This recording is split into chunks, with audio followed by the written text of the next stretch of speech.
So hello guys, welcome back to another video. और आज फिर से एक रिएक्शन वीडियो में आपका स्वागत है।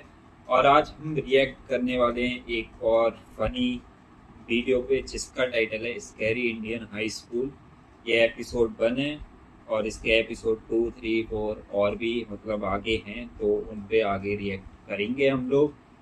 तो इस वीडियो को और हमारे चैनल को सब्सक्राइब जरूर कर लें और इस ओरिजिनल वीडियो का लिंक और चैनल का लिंक आपको डिस्क्रिप्शन में मिल जाएगा, उनको भी आके सब्सक्राइब करें। बाकी देख लेते हैं वीडियो, फिर करते हैं आगे डिस्कस।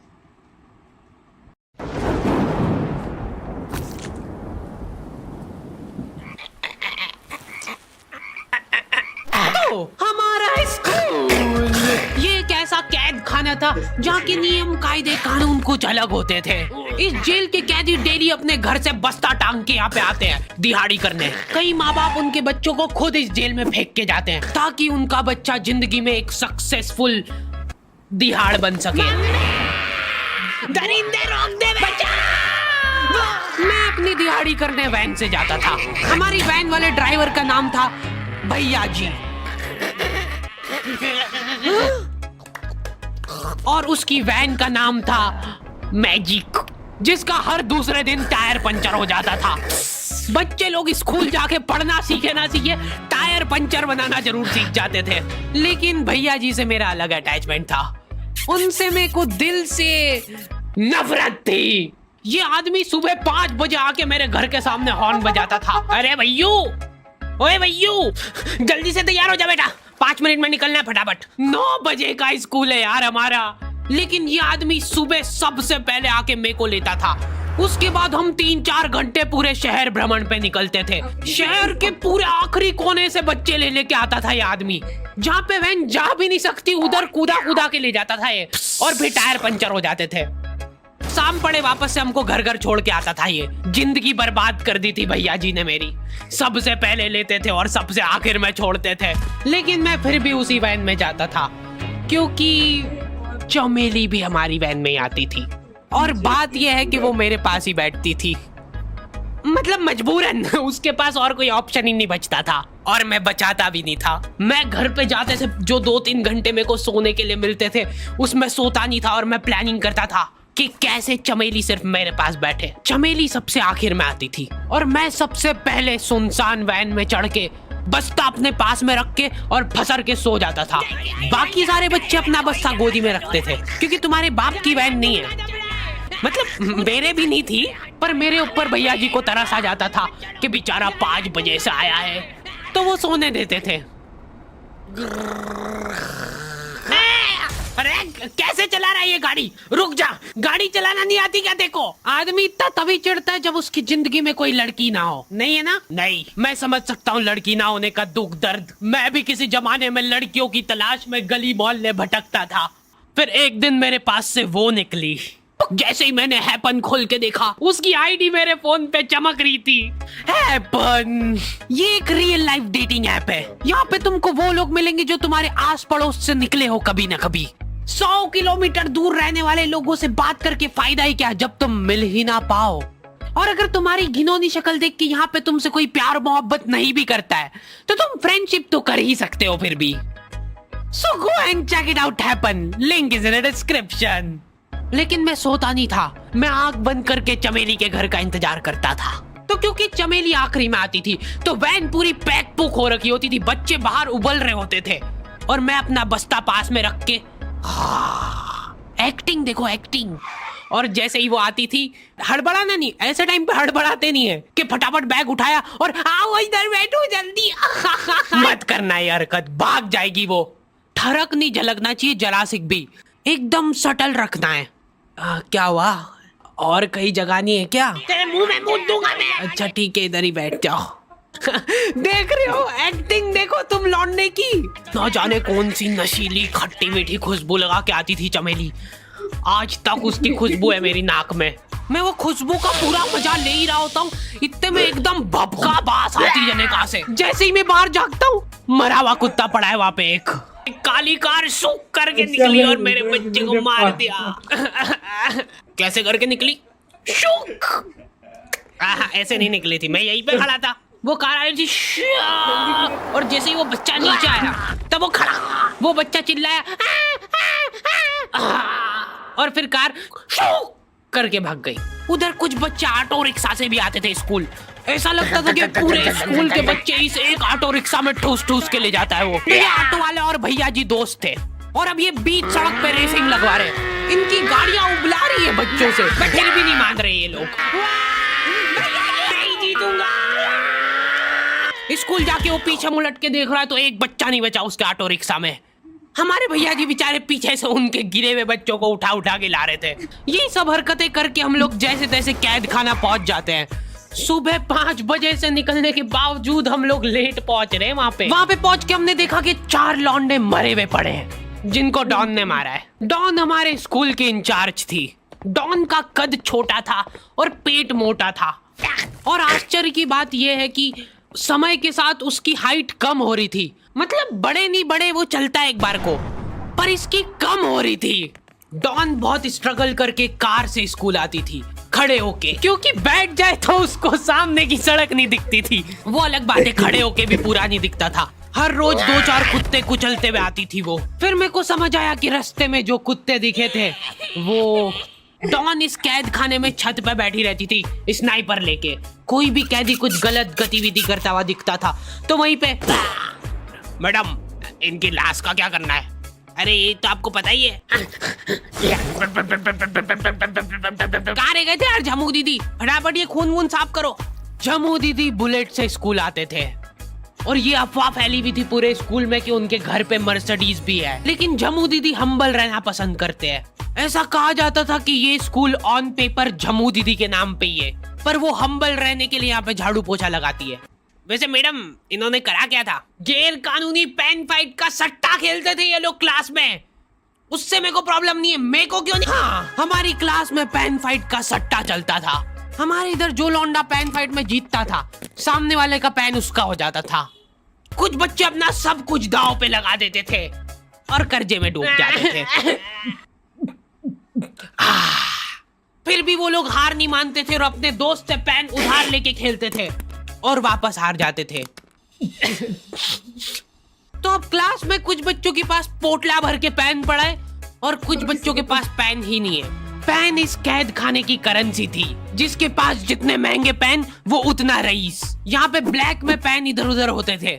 नॉर्मल लोगों के पास होते थे 5 रुपए वाले जीफी जेल, जो कि तुम एक पन्ने पे लिखोगे तो पीछे 10 पन्ने तक छप जाएगा। और उनसे भी गए बीते लोग होते थे जो 3 रुपए वाला यूज एंड थ्रो लेके आते थे और उससे भी उनकी अच्छी राइटिंग आ जाती थी। बहुत चिढ़ मचती थी यार मेरे को उनसे। और कुछ चुनिंदा रईस लोग होते थे जिनके पास होता था ट्राइमैक्स। हर बच्चे का सपना होता था कि उसके पास एक ट्राइमैक्स हो, साथ में आसपास 2-4 लड़कियां हो। मेरे को प्लीज मेरे को यहाँ पे ऑटोग्राफ दे दो। ये लो ट्राइमैक्स किंग के। ये ट्राइमैक्स क्या बात कर रही है? सही में एकदम रईस लोग ही अफोर्ड कर पाते थे ट्राइमैक्स। वो बाबड़े भी एक एक अक्षर लिख के रिफिल खोल के देखते थे। खाली हो रही है तो एक बार एक रईस बच्चे का ट्राइमैक्स चोरी हो गया। पूरे स्कूल में हाहू मच गई थी। वो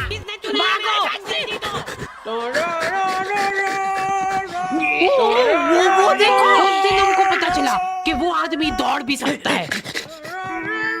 हमारे स्कूल में कुछ भी कांड हो रहा है ये आदमी सबसे पहले दौड़ के आएगा, पूरा बैग खोल चोर, और बच्चों के बैग चेक करेगा। स्कूल वालों को भी इसकी सैलरी देते वक्त सबसे ज्यादा आखरती है। सैलरी किस चीज की? इस आदमी की शक्ल देख के ऐसा लगता था कि ये स्पोर्ट्स की आड़ में वैन वालों के साथ मिलके बच्चों की स्मगलिंग करता है। इस महान आदमी का नाम था भूषण। इसने अपनी जांग पे टैटू करा रखा था, भू अलग जांग पे, सड़ अलग जांग पे। सर कल से खो खो खेलने के लिए कितनी बजे आना है? वो तो बैग चेक करा पहले तू।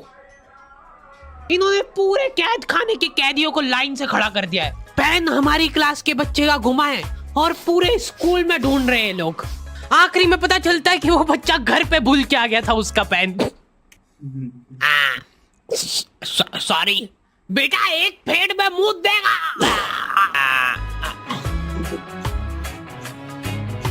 ऐसे तो नमूने बच्चे थे हमारे स्कूल में और टीचर लोग उनसे भी गए बीते थे। हमारे स्कूल में टीचरों को उनके नाम से कोई जानता ही नहीं है। बच्चों ने उनकी हरकतों के अनुसार टीचरों के नाम रखे हुए। हमारे इंग्लिश वाले टीचर का नाम था छोटा भीम। इससे चिड़चिड़ा आदमी मैंने आज तक नहीं देखा। छोटा भीम की हॉबी थी लड़कों को कूटना। उस बेचारे की हाइट छोटी थी तो बच्चे के मुंह तक उसका हाथ ही नहीं पहुंचता था। बेचारा उचक उचक के मारता था, फिर भी कमर तक ही हाथ पहुंच पाता था उसका। एक पॉइंट पे मेरे को ऐसा लगने लग गया था कि उसको सैलरी लड़कों को कूटने की मिल रही है। कभी किसी बच्चे को बहुत ज्यादा मार दिया, घायल हो गया वो बेचारा, ये लो आपका एक्स्ट्रा बोनस। होमवर्क तुम्हारा बाप करेगा क्या? सर मेरे पापा मर गए, तू भी मर जा। ये लो। अरे वाह, नहीं चल रही, सांस तो नहीं चल रही है। हाँ कंफर्म मर चुका है ये। ये लो आपका प्रमोशन हो गया है। लड़कियों से उसका अलग अटैचमेंट था। कौन सा परफ्यूम लगा के आई हो? सर थोड़ा दूर रहो। अरे मैं कुछ कर थोड़ी ना। भोली सी सूरत और आंखों में ठरक लेके स्कूल आ जाता था ये daily. So this means that he will jump over it and then he started. ये आदमी इंग्लिश को इंग्लिश में ही ट्रांसलेट करके चल जाता था हमारी नंगी आंखों के सामने। इधर वॉशरूम में मौत का नंगा नाच मचा रखा था लॉन्डो ने। 4 लॉन्डे दिन भर वॉशरूम में जाके खड़े हैं, कुछ भी नहीं कर रहे वो लोग वहां जाके। उनको बस मन की शांति मिलती है वहां जाके। अगले दिन उन चारों ने प्लानिंग करी, कुछ तो प्रोडक्टिव करते यार वहां जाके। अगले दिन वो सब पानी की बोतल लेके गए। अब वो पानी पी पी के हाथों हाथ मूत रहे हैं। और ये टीचर लोगों को प्रॉब्लम क्या है, बच्चे अगर वॉशरूम जा रहे हैं तो एक गया है तो अभी दूसरा नहीं जा सकता है। क्यों? तुम्हारे घर की लेटरिन थोड़ी ना है वो कि एक टाइम पे एक जना यूज कर सकता है।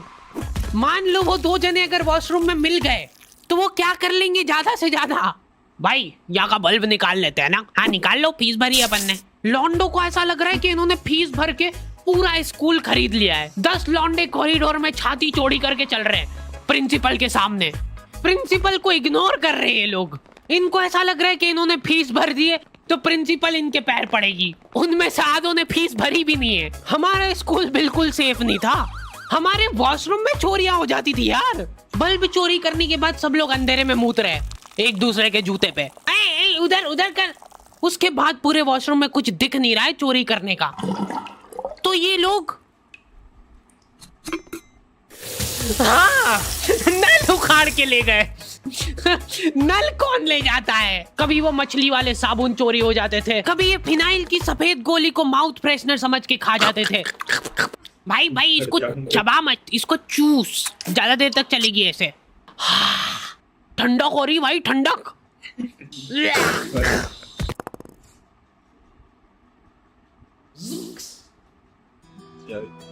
ओके तो दी एंड हो चुका है।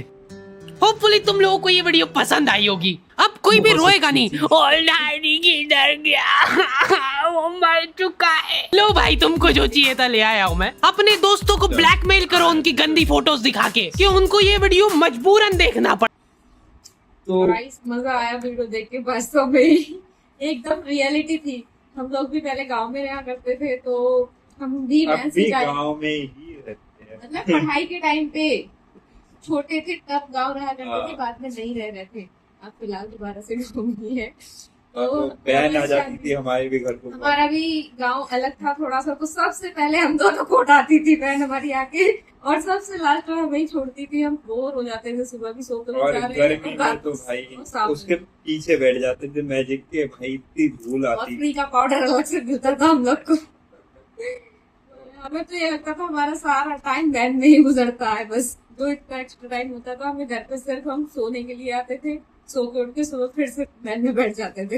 ये वीडियो रियल लाइफ से रिलेटेड काफी ज्यादा रिलेटेड बनाई थी। मतलब लगा गया अच्छी है। बाकी ये था हमारा रिएक्शन। अच्छा लगा हो तो वीडियो को लाइक कर दें और चैनल को सब्सक्राइब करें और ज्यादा से ज्यादा शेयर कर दें वीडियो को। और मिलते हैं नेक्स्ट वीडियो में, तब तक के लिए बाय बाय।